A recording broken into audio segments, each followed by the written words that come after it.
Hello, my name is Camille Corbett, and I'm going to be doing a book review on The Known World by Edward P. Jones.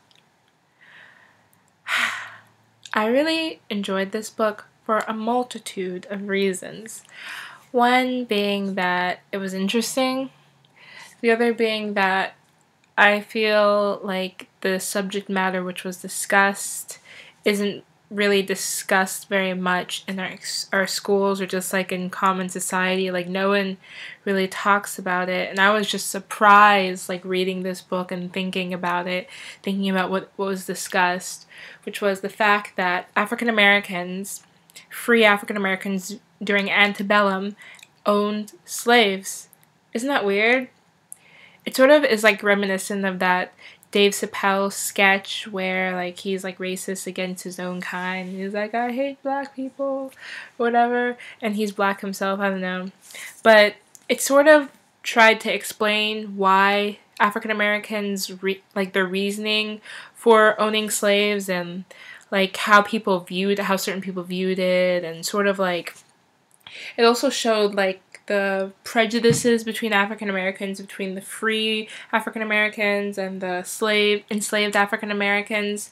And Edward P. Jones makes a very interesting point within this book, saying that even though there were free people during antebellum and then there were enslaved people in antebellum, they both were sort of enslaved. One just had their papers to roam around, because there was so much prejudice and they really didn't have any rights. People didn't treat them correctly, even though they were in fact considered citizens.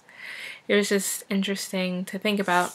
It also was able to show like the distinction between like the house slaves and the field hands and like their sort of like relationship. There's this one like passage where the overseer, who is like a darker male, says that he didn't believe that a housewoman would have ever wanted him, and he was just like surprised about the fact, and I thought that was very interesting.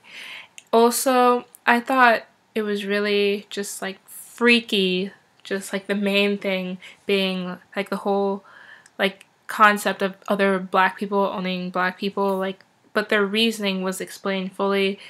However, it still didn't resonate with me well. I still can't imagine owning another human being, more so one that looked like me,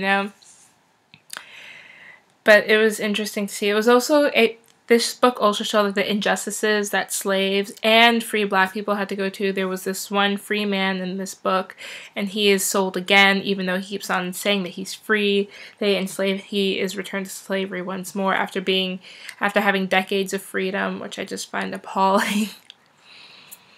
And this book really just opened my eyes to like how bad slavery was, how people sort of had to psych themselves into it, and how they had all these like, excuse my French, but bullshit reasons for being slaveholders. And it was so much like bullshit that even a free black person who was formerly a slave could convince himself that enslaving other black people was okay. And this book basically shows like how African Americans like felt and how like white society treated them during antebellum, and how it impacted slavery, whether they be slave masters or they just viewed slaves as beneath them, even though their ancestors or they were formerly slaves. It also like thoroughly discussed the concept of passing, which is when black people who were lighter in tone would like just pretend that they were white, and then or just ignored the black side of them, and they would just pass for white. They'd move somewhere else and pretend to be white, even though they weren't. And how like they would see family members who looked visibly black, and they would slightly acknowledge them, but they would still like, because they're passing for white, they were above them, and I just thought that was just really odd.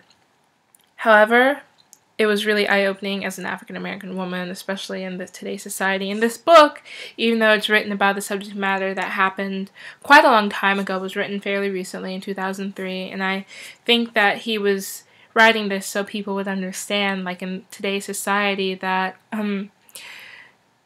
it wasn't black and white during antebellum, that there was a lot of disparities, and that it was more than we think there was more like corruption in our brains and brainwashing than we like think, because we just think that, oh, those people were bad, they enslaved people, but we really didn't, we really don't think about like the method of how it happened. And I think that's really, it's a really good subject matter to cover, how people are able to reason themselves into being prejudiced against their own kind, into being prejudiced against other people. And I really enjoyed this book for that reason. And the language wasn't too boring, which I enjoyed.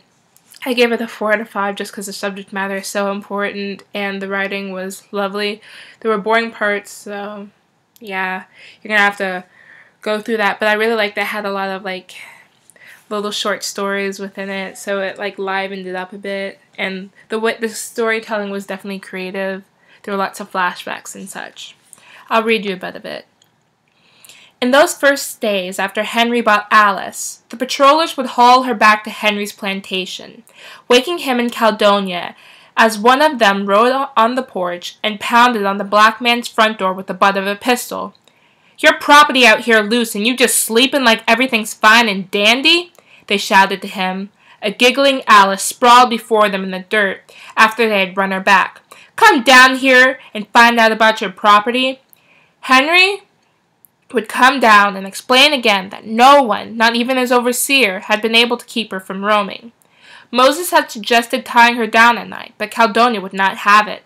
"Alice was nothing to worry about," Henry said to the patrollers, coming down the steps in nightclothes and helping Alice from the ground. "She just got half a mind," he said. But other than that, she was a good worker, never said anything to the 2 or 3 white patrollers who owned no slaves that a woman of half a mind had been so much cheaper to buy than one with whole mind. So, as you can see, like, the writing is really good, it's engaging, and you should check it out.